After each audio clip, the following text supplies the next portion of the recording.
Hello my lovelies, and welcome back to the heart of my home. Spring, it's the season of cleansing, and I have 2 cleansing recipes for you to try. The spring detox deep cleanse, or a gentler version with the herbal teas.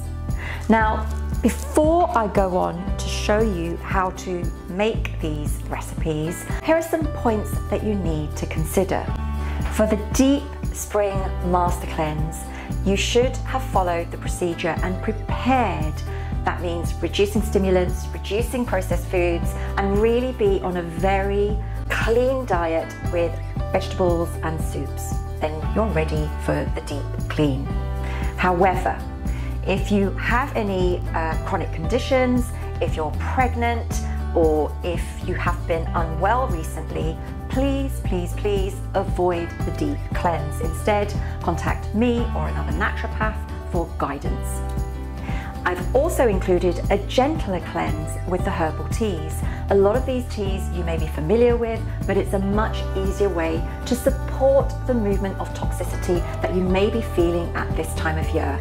If you have any concerns, give me a call. Don't forget to subscribe and press the like button. Let's get on with the recipes. So the ingredients for the spring naturopathic cleanse are lemons. Yay! So all those lemon fans out there, bring out your lemons. We're going to use some ginger. I have some cayenne pepper here. I'm going to be using maple syrup. Now, a lot of people use honey. I tend not to because of its mucus producing qualities. So maple syrup is plant-based, far more natural for this cleanse. We're also going to be using some olive oil. If you don't have lemons or you don't like lemons, you can also use apple cider vinegar. And we're going to need about 1 litre of distilled water. That's it. Let me show you how we're going to bring these ingredients together.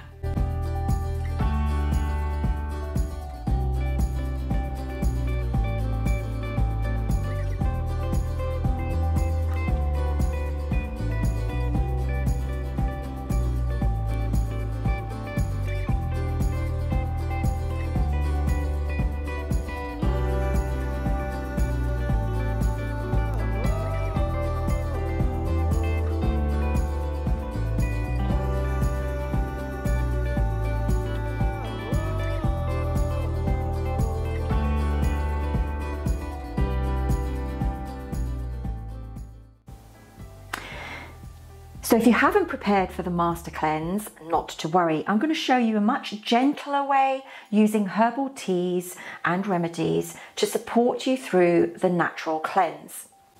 So here I've got a lineup of herbal teas that are my go-to when I'm managing the movement of toxicity at this time of year.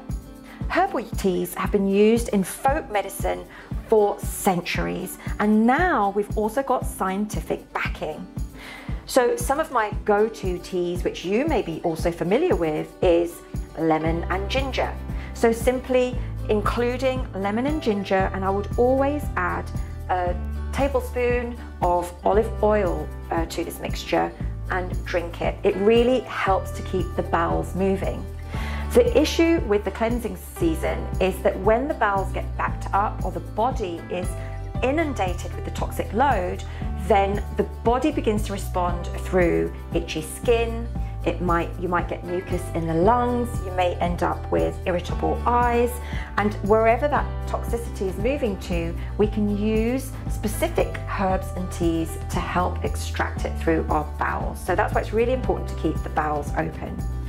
Another very useful herb that we're all familiar with is dandelion and nettle. Now these herbs grow in our gardens and flourish there. So here are some dried versions of the tea. So I've got dandelion and nettle, and I would use this throughout the cleansing period. So over the 3 weeks for the spring equinox, dandelion and nettle is what I will go for. It decreases mucus secretions, it's really good for joint pain, and if you're anemic, nettle in particular has qualities that can improve anemia.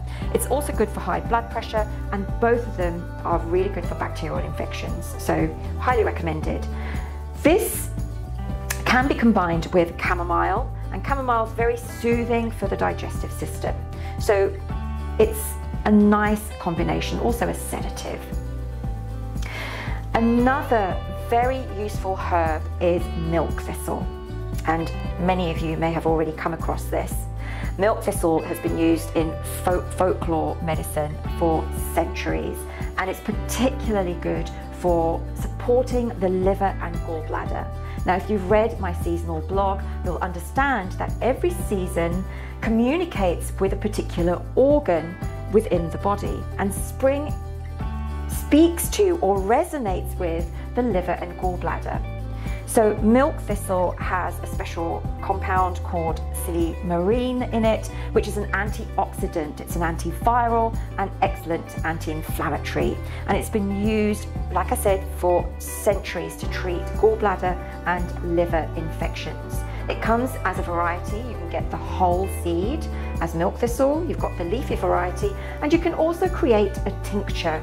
And this is probably one that I use quite a lot, and it's by Vogel because it's a high concentrate. And I generally add 10 or 15 drops to some water first thing in the morning and last thing at night. Now, milk thistle is also a sedative, so just be careful you're not operating any heavy machinery. And in fact, near a cleanse, it's really advisable to take 3 to 5 days off and go on holiday, or just take some respite. Another one of my favorite teas is linden flower. Now again, this is penetrates the liver and gallbladder, so it really supports those organs of elimination. It's a vasodilator, so it's really, really good for anxiety, helps reduce inflammation anywhere in the body, excellent for high blood pressure, and also indigestion. I like to use linden because it really has this calmative effect. It also promotes sleep, so it's a mild sedative, and it's great for nausea, especially during the cleansing season where things may make us feel quite nauseous.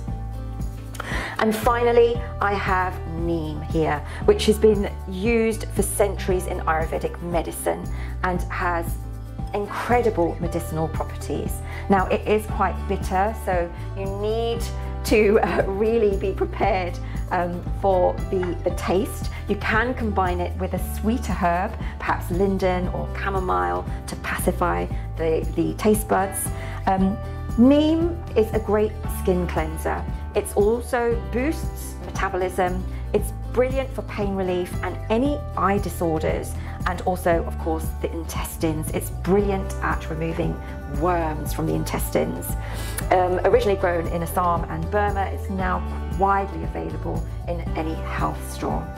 So the teas are usually used throughout the cleansing season, so now is a good time to start and just use them progressively over the next 6 weeks leading into April.